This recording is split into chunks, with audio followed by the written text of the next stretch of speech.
friends, I am Rob, the Dungeon Tutor, and here we are for another session. So this one I'm talking about something I've referenced before in videos, especially on my Lair of Omnicide channel, is style. And what does style mean in a game anyhow? I mean, if you have a rule book, you've got a set of rules, and they tell you what to do and when to do it, right? Well, that's not quite true. Every game master and every player, to a certain extent, has a particular style of how they play or how they run games. And style is basically the feeling that you give when you participate in a group. For instance, if I'm a game master, for instance, and I am running a game, let's call it 5th edition Dungeons & Dragons, something more people are familiar with, and the players go into a room in a dungeon. Now, if I'm going by the rules, it says the room is 10 feet high, 20 feet wide, the walls are slightly moist and made out of fitted stone, the floor is filthy with a collection of bones, dust, and drippings. Now, a certain style of game master will say exactly that, and then they will just stop and let the players react. Now, that's a certain style. That's taking exactly the narration that you're given and putting it forth. And that's not necessarily a bad thing. It gives all the concise information that the writer felt it was necessary to impart, and the players come to certain expectations in that style. They're like, okay, well, we'll get a load of information, the first things that we see, and the information that we could empirically determine. But other kind of game masters will take that and say something more to the tune of, all right, you're looking into a room, apparently. The walls widen out beyond your vision on either side of the tunnel, and you see that they stretch out maybe 15, 20, 25 feet or so. You haven't measured it yet, so it's a decent distance. The floor appears like it's been smoothed, but outside of that, it still looks natural, as the floor is just absolutely disgusting. Your characters smell, and they take into account what is around that they might smell. Your characters feel breeze blowing by because it's going to betray that there's another tunnel further. They take what's there and they add their own spin to it in a way that makes sense to them. And that's more of a style. It's trying to be more immersive than even the basic information that the module adventure gives, by trying to take into account where the players are and having a gift for being able to portray more information that the players can find useful or possibly just interesting. Now, is one better than the other? No, they're different styles. So style doesn't necessarily mean quality. It just means the way that you feel comfortable in running, and that is going to flavor your game. Now, sometimes style can be something more concrete. For instance, if your players walk into a room and you look, because you have a Game Master control sheet and you know what their numbers are, and you say, okay, Phil, your Ranger Rogal, happens to notice that there's a glint over in the corner, noting that Rogal has a very high passive perception. And it's glinting redly in the corner. And they're like, oh, okay, cool. We'll go and we'll check on that carefully. Another game master might say, all right, you go into the room. What's everybody going to do? Okay, you guys are doing that, you're doing that. You're examining, you're searching, okay. And no mention of that glint until somebody actually looks over in that direction. They've taken out the idea of the passive perception, seeing everything around them and applying that perception to everything in the area, which technically I think is more of a style than actually following the rules strictly. And other people interpret that differently. But their style is more that the players' deeds and what they say their characters are doing is more important than just reading through the description of what's there. Just because you have a high passive perception, that's useful when somebody's trying to sneak up on you. but maybe it's not as important, say, to find all the hidden areas of a room. You have to actually go in and look for those kind of things. And that can be how different players, even though it seems like a relatively small thing, can have a different flavor to your game. This can really spread throughout the game, and your personal philosophy and style can really leave some deep marks on how the game is going to feel to your players. Another opportunity for flexing your style may be in the rules that you choose to use and not use, and hopefully you vetted these with your players. Or if you like a certain style, you would talk with it to your game master to see if that style is going to be applied into your game. So, for instance, if you prefer old school style, which is predicated primarily on a certain set of rules, but not necessarily, you can actually play that style with a variety of games. We'll again take 5th edition Dungeons and Dragons. Now, if you let the group know that you prefer this older style of rules, and for instance, you don't like death saves, it's like, okay, you hit 0 hit points, you're dead.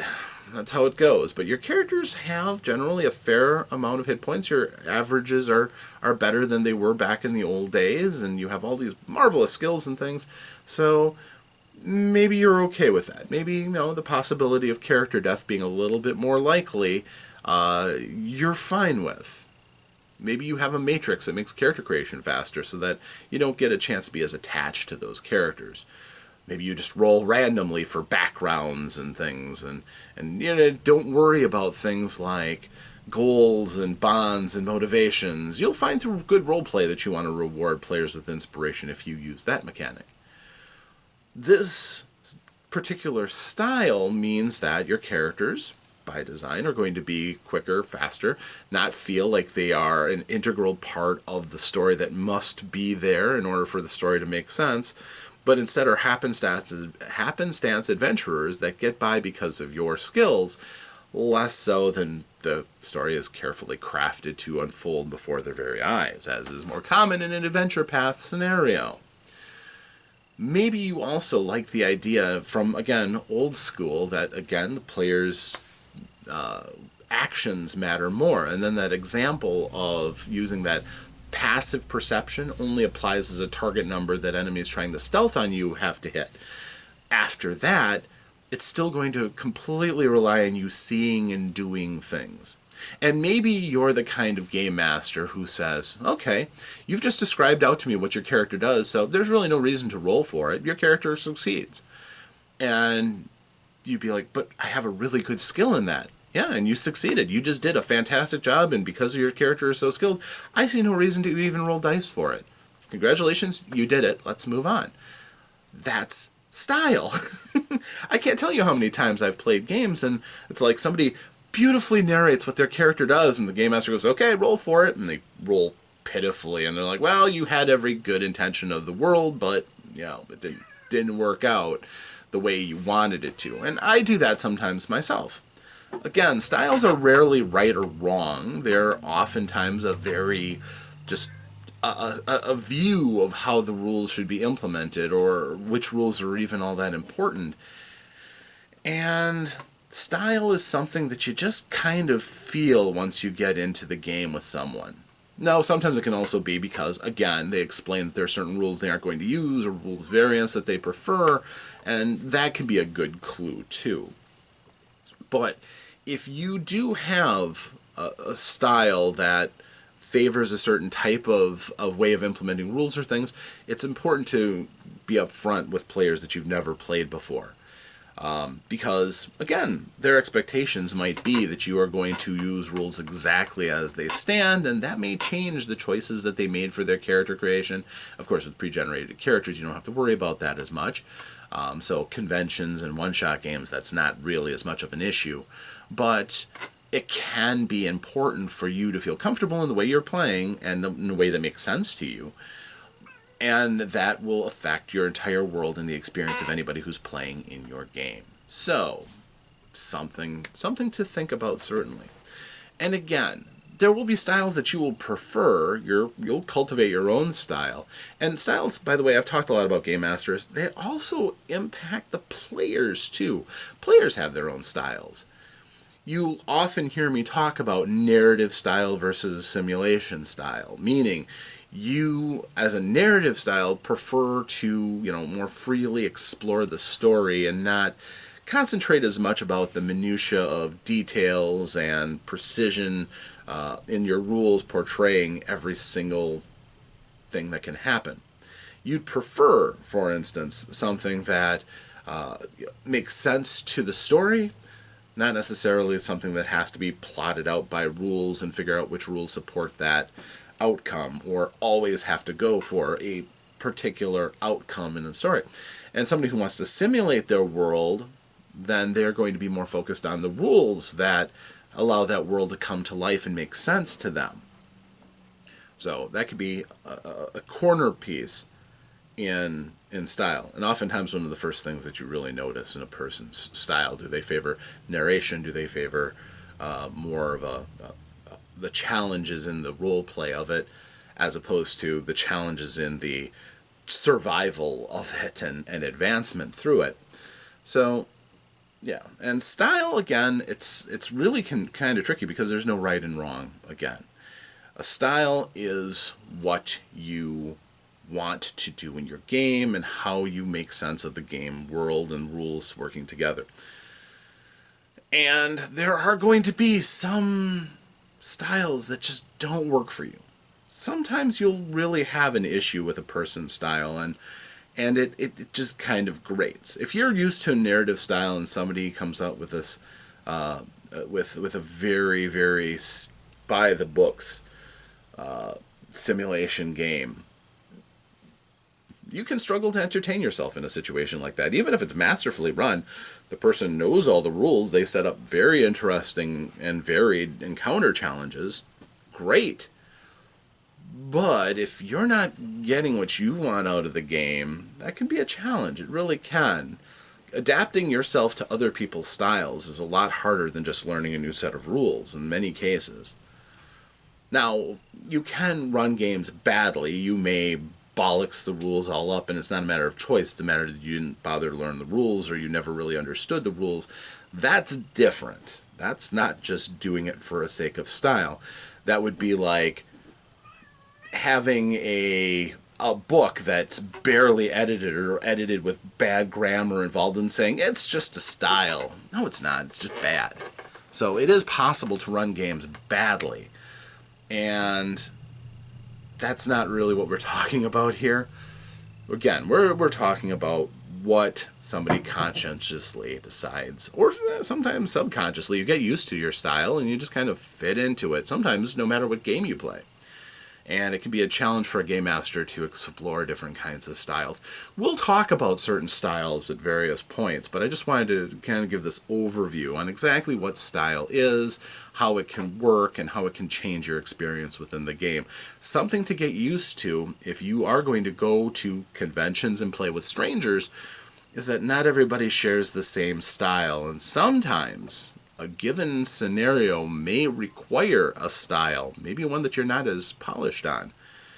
For instance, somebody who really has a wide open narrative game, even of, say, 5th edition Dungeons & Dragons, who suddenly goes to an Adventure League game with someone where it is important that everybody follows the same rules because you can take your character from adventure to adventure to adventure, and straying from those rules can break the form factor of how the game works.